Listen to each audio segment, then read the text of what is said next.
Okay, silipin nga natin tong lugar. Silipin natin.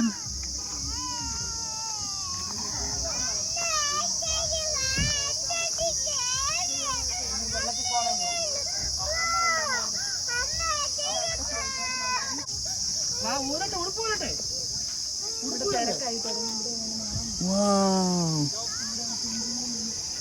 Parang Pinas lang ah.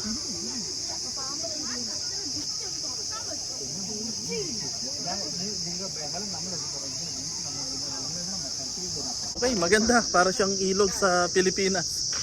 Malinaw yung tubig. Kaso mainit na. Okay, ito yung pwesto natin. Pero i-mute ko to kasi baka makapiright tayo ng tugtog.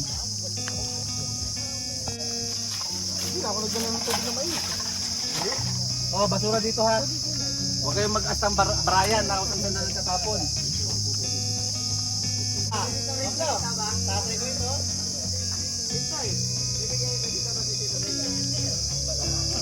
Ito, okay lang yan. Ha? Basta mo. Basta mo, parang ko.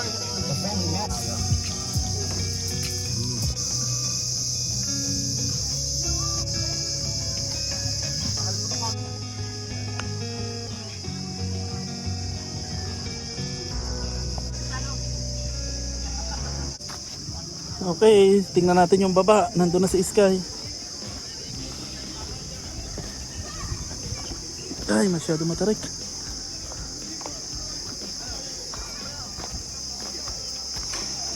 Maganda rito pero sa panahon ngayon napakainit. Ang sakit sa balat. Uy!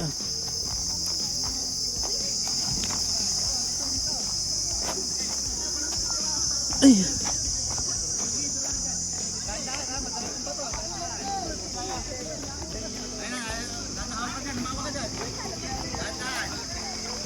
Hi, Sky! Ay, no? Wow, ayun lang yan. Galing mo sisit. Sisit, ikaw din. Gano'n, galing mo sisit ng dalawa.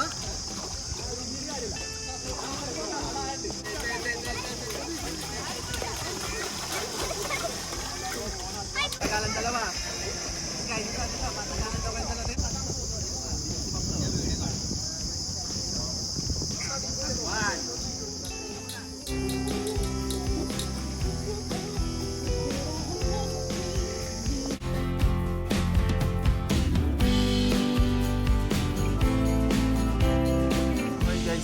Nakapaligo na ako. Hindi ko nadala yung camera pag paliligo. Pero masarap. Masarap yung tubig at ano, malamig. Tsaka napakalinaw ng tubig. Ay, sarap. Nangatim ako. Nugnog. Panalo, kahit walang tapon.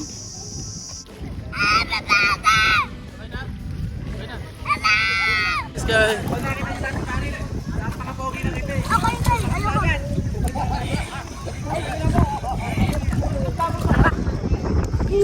Papa, Papa.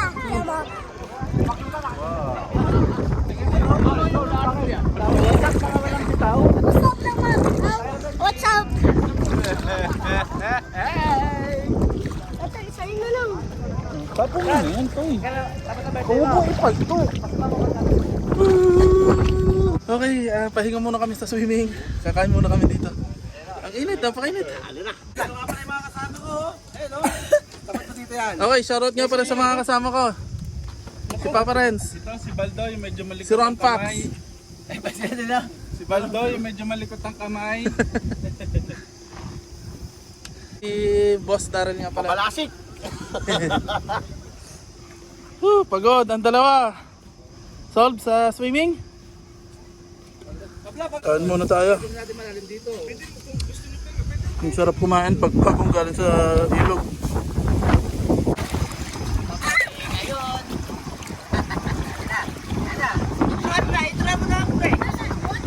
Alright, napakaganda dito. Ang problema, napakainit din. Hello, vlog! Meron siyang upuan sa gitna ng tubig. Tapos pwede ka ditong Meron siya upuan pero hindi namin hinupuan. inuman. Ganyan kami kaulol.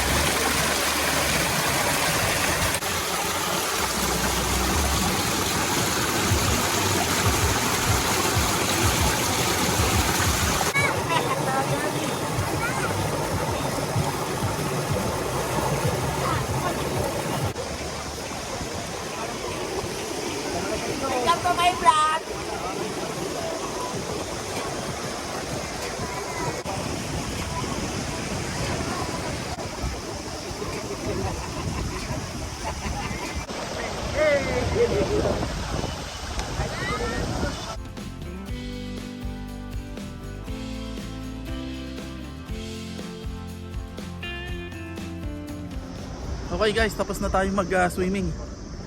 May papakita lang ako sa inyo konti. So ito, cottage, pinaparentahan nila. 500 pero wala siyang aircon. Yung cottage na yun. Tapos dito sa taas, dito yung CR kung saan pwede ka magpalit ng damit, ng basa mong damit. Huwag niyong kalilimutan na magdala ng plastic para sa basahan yung damit.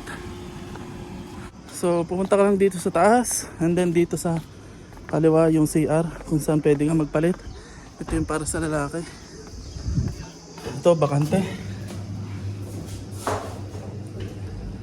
So ito yung CR nila. Pwede mong pagsabitan ng iyong basang damit. Gumagana to. Tapos pwede kang yan. Tapos shower. Yan, so ito yung CR nila. Tapos dito meron silang hotel. Hindi ko lang alam kung magkano yung rate nila sa hotel. Yan, hotel yan. Diyan may aircon pero yung cottage nila walang aircon.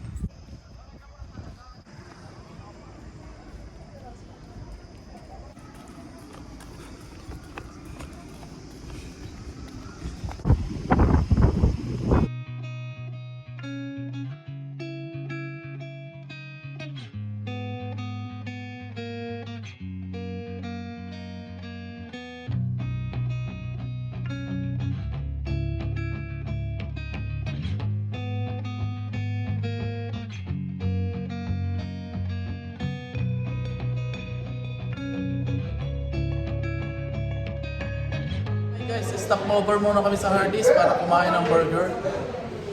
Ayan sila. Bababasa ko lang na isa.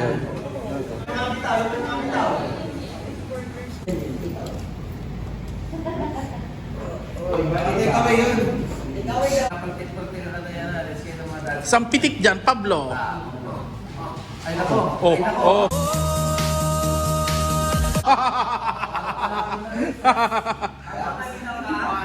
Pitik. Ang bangas ng pitik eh.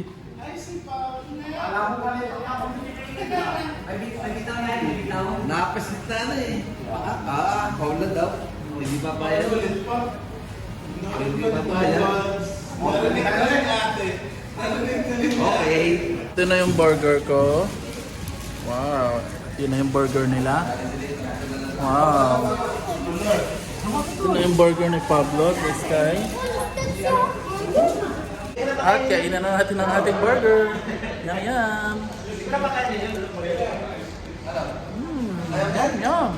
Ito, ano ba dapat?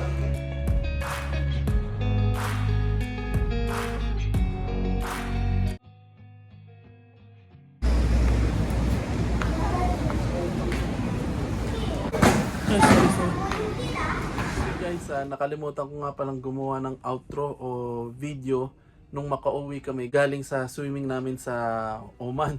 Kasi nga pagkarating namin, nagpahinga kami, gabi na din naman. So nakalimutan ko lang gumawa ng video o hindi na ako nakagawa ng video. Kaya dito ko na lang gagawin sa bahay. Kung makikita nyo, nandito na yung mag-ina. Kasama na ulit namin si Arlene. Miss na miss niya na si Sky. So yun na nga yung aming pinuntahan sa Oman. Boundary ng Oman at saka UAE. Wala naman ticket, wala namang visa, walang kahit ano. Basta natatandaan ko yung exit na pinuntahan namin. Pagka-exit namin doon sa Rap Road, Oman na pala. Yung resort na yon is 20 dirham lang per sasakyan, hindi per tao. Per sasakyan yon kahit ilan kayo. Basta ang babayaran nyo lang ay yung sa sasakyan na 20 dirham. And then meron din dong hotel o room na pwede nyong arkilahin. Hindi ko na nga lang naitanong kung magkano yon. May mga tindahan din doon kaya huwag kayong mag-alala kung may gusto kayong bilhin. Meron din dong restroom kung saan pwede kayong magpalit ng mga damit pagkatapos nyo mag-swimming sa ilog. At meron din dong cottage. Kasi yung cottage nga walang AC. Electric pan lang yon. Open cottage yon. May bubong tapos sementado lang. And then pwede kayong mag-ihaw-ihaw doon sa mga puno-puno doon. Pwede kayong magluto ng mga pagkain doon. Doon na rin kayo kakain. And then medyo steep nga lang yung pababa papuntang ilog. Pero sulit naman at para kang nasa Pilipinas. For the first time makakapag-swimming ka ulit sa ilog na parang sa Pilipinas. Sobrang linaw ng tubig. Hindi man lang nalabo. kahit dumami na yung tao, hindi lumabo yung tubig at may nakakaaliw na kakagat sa'yo kasi may mga nangangagat na isda. Kumbaga, hindi naman nangangagat, kumbaga nangingiliti yung mga maliliit na isda sa paa mo habang nasa tubig ka. Kaya ang sarap. Tapos may malalim ang pustao at may mga mabababaw lang din naman na mga pwesto kung saan pwede kayong magbabad sa tubig at magkwentuhan. So, yun lang. Sobrang ganda.